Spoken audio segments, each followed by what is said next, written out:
Assalamualaikum warahmatullahi wabarakatuh. Alhamdulillahilladzi hadana li hada wa ma kunna linahtadiya laula an hadanallah. Asyhadu an la ilaha illallah wa asyhadu anna Muhammadan abduhu wa rasuluh. Allahumma shalli ala Muhammad wa ala alihi wa ashabihi wa man tabi'ahu bi ihsan ila yaumiddin, amma ba'du.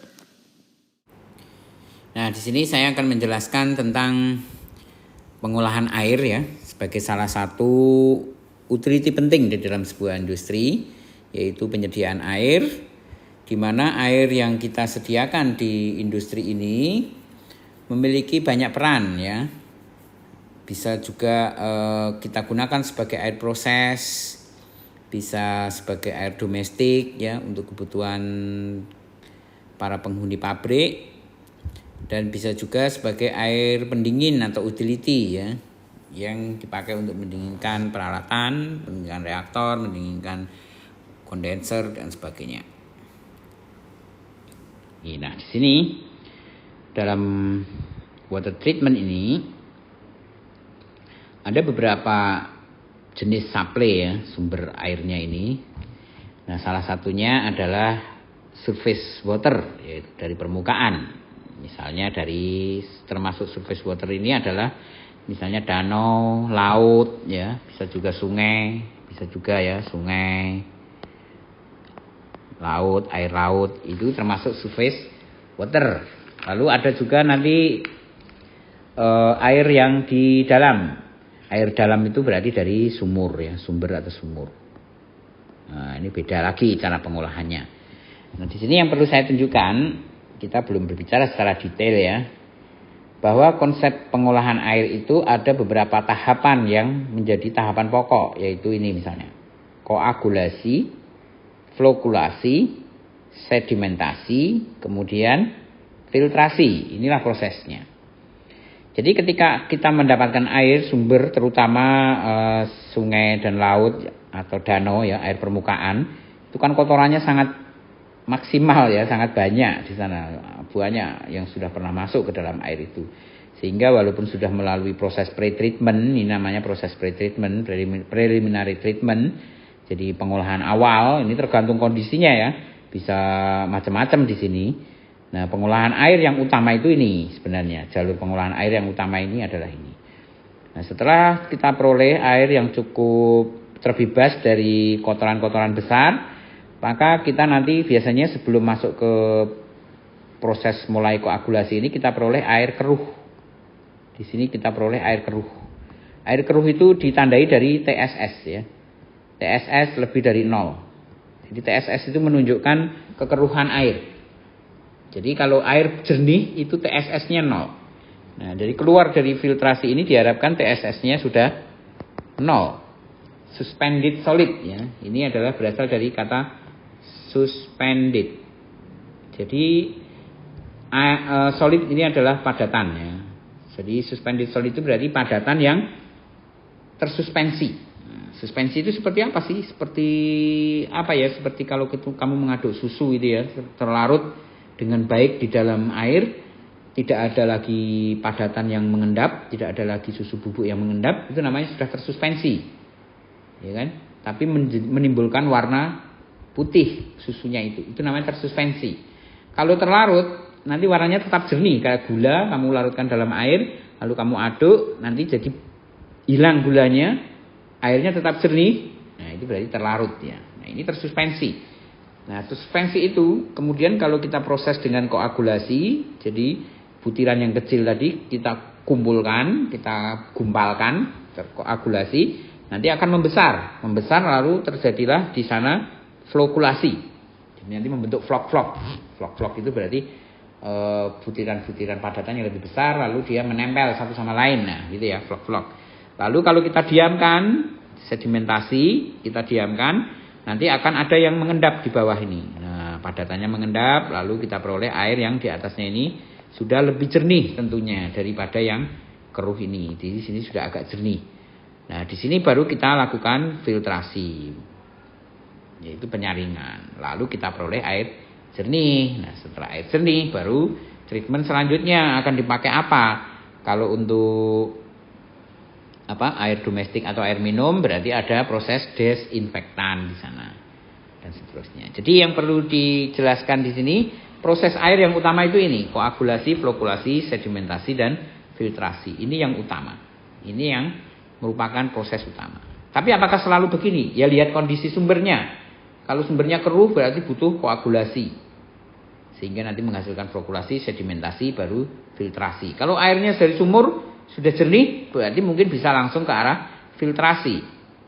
Ya, kalau nanti kemudian TSS-nya ini sudah rendah, lalu ada parameter yang satunya yaitu TDS. Ya, jadi ada parameter di dalam air itu yang namanya TDS. Nah, TDS-nya ini harus dikurangi. Tidak, kalau untuk boiler kan TDS-nya harus 0. Nah, nanti ada proses demin.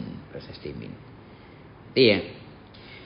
Nah, yang akan kita bicarakan di sini, kenapa kita perlu melakukan purify? Ya, kenapa kita harus melakukan pemurnian?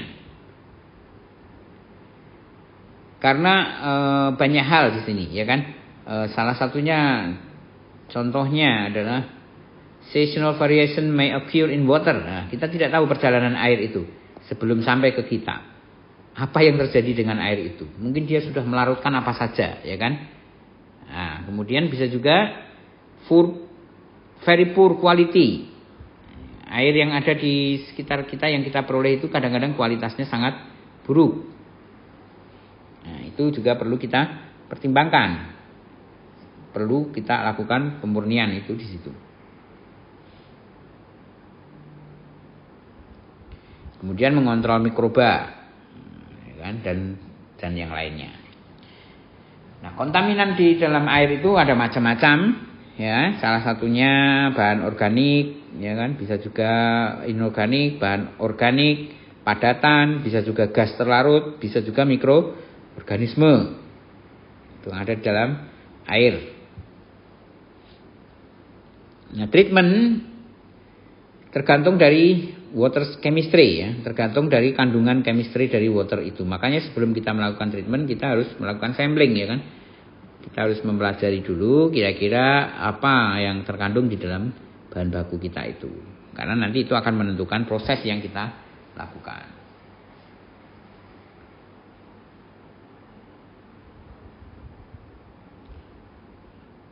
Nah, secara chemistry kita lihat, ya, problem mineral yang ada di di dalam air itu antara lain biasanya kandungan kalsium, ya kan, magnesium, kemudian besi, seperti air yang ada di sini itu kan mengandung besi, ya kan. Kemudian ada mangan, kadang silikat, kemudian karbon dioksida, ya kan, kalau gasnya. Nah, bisa juga hidrogen sulfida, H2S, ya kan. Bisa juga bahan organik itu biasanya memiliki fosfat, ya kan, organik.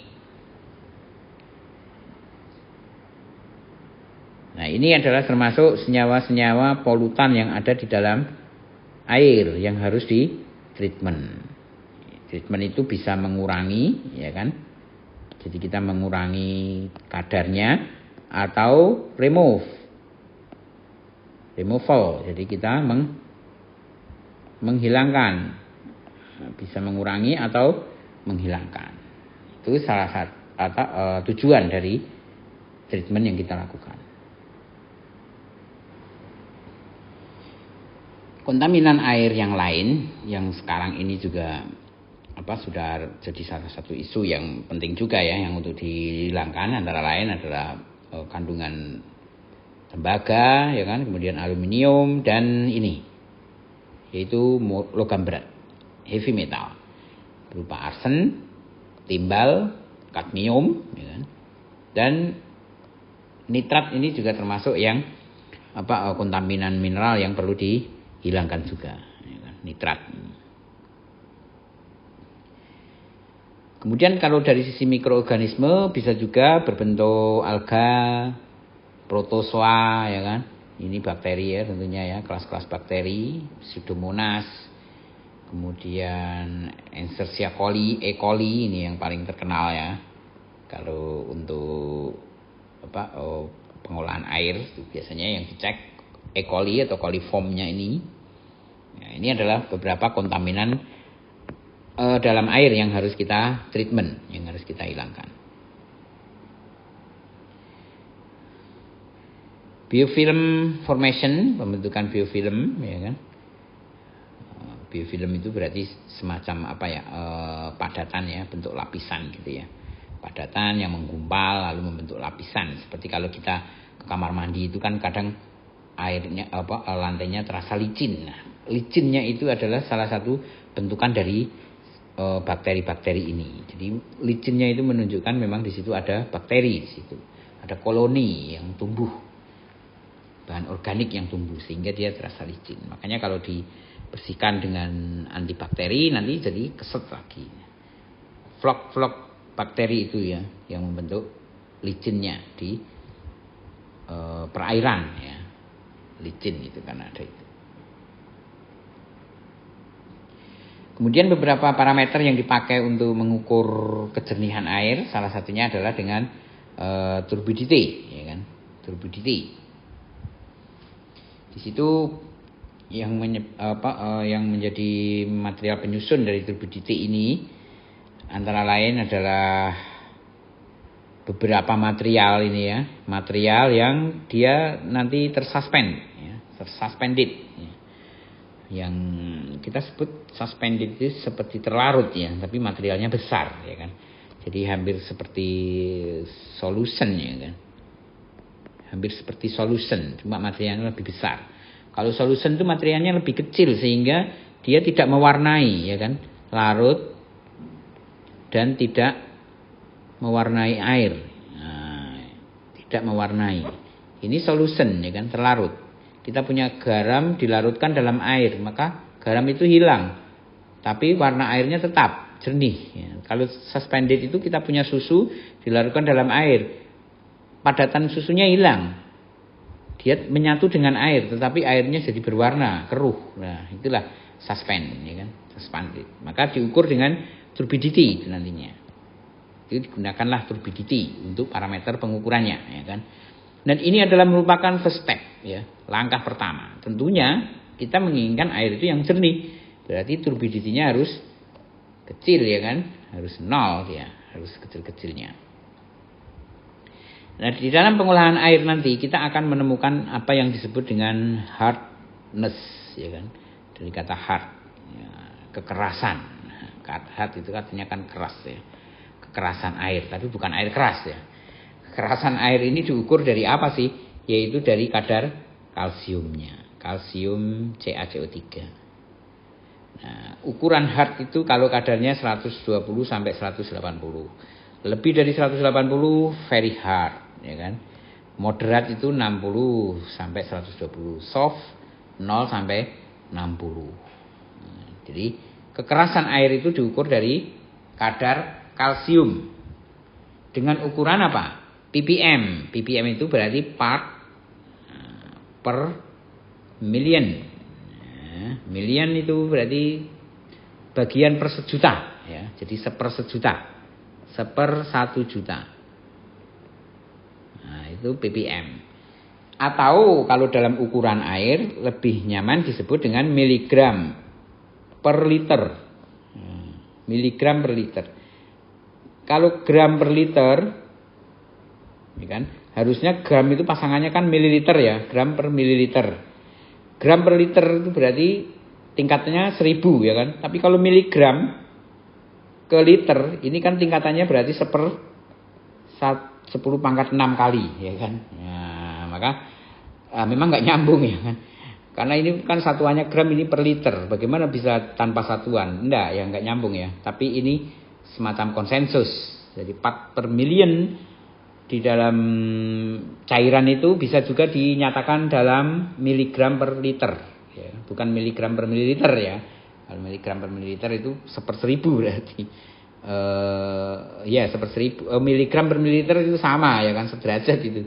Tapi kalau gram per mililiter itu miligram per liter itu sudah menjadi 1/1000 ya kan, miligram per liter.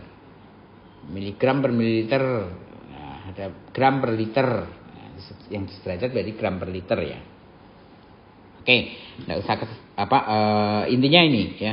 Satuannya adalah ppm, yaitu miligram per liter. Sumber air tadi di pengawal sudah kita jelaskan, bisa dari air hujan, bisa dari air permukaan, ya kan? Bisa apa ya? Dari tap water, ada istilah tap water municipal or civil ya. Air kran ya. Tap water itu istilah kalau kita ya air ledeng ya, air PDAM. Nah, air PDAM. Nah, ini kita sebutnya tap water. Ini sumber air yang bisa dipakai. Kemudian pengecekan-pengecekan yang perlu dilakukan dari sumber itu, misalnya nearby specific system, septic system, apakah termasuk dekat dengan buangan limbah kotoran, ya, septic tank gitu. Kalau dekat, wah itu pasti nanti akan mengandung kolinya lumayan, ya kan. Kalau kehujanan kan bakterinya bisa jalan-jalan di tanah, ya kan. Tanah itu bagi kita mungkin padat, tapi bagi bakteri dia seperti banyak rongga, ya, dia bisa jalan di situ. Jadi seperti lorong-lorong yang bisa dia lalui. Maka ini diperhatikan juga ya septic sistemnya ini. Dekat tidak, ya kan. Kemudian pestisida kalau dekat pertanian ya pasti akan jadi masalah di situ pestisida. Dan potability itu artinya dia bisa diminum enggak? Ya, bisa diminum atau tidak. Ini yang menjadi ukuran dari well water ya, air yang bagus. Air yang bagus itu yang seperti apa? Kemudian untuk storage-nya bisa pakai material construction-nya macam-macam ya, bisa pakai steel, bisa pakai plastik, ya kan. Kemudian dia tertutup, keep out insect, ya, dia tertutup, maka ditutup biar tidak masuk burung atau binatang, ya kan. Karena kita tahu kan air itu kan sumber kehidupan dari semua makhluk. Berarti kalau kita punya sumber air terbuka, nah, itu kalau dipakai untuk perusahaan air minum, bak penampungannya terbuka, itu masalah, ya kan, pasti akan jadi masalah bagi BPOM, ya kan, bagi penilaian BPOM. Kenapa? Karena memang harus cover ya, harus tertutup, karena nanti bisa dimasuki binatang-binatang ini.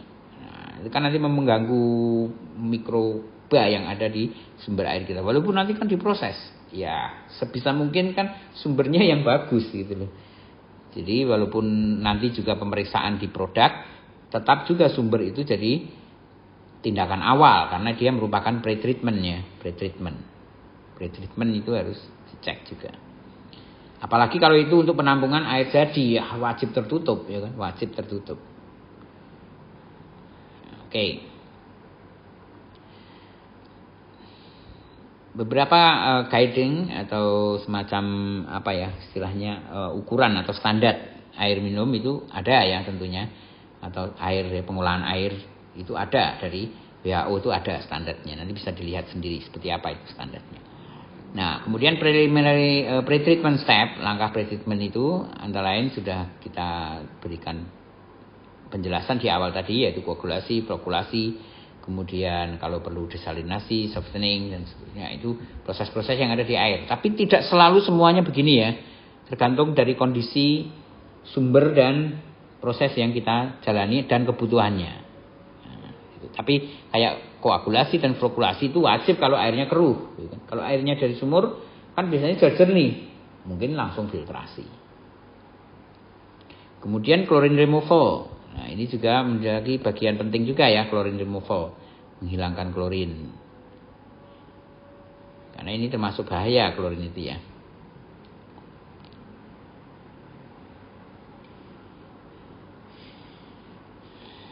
Nah ini adalah pre-treatment yang biasa digunakan.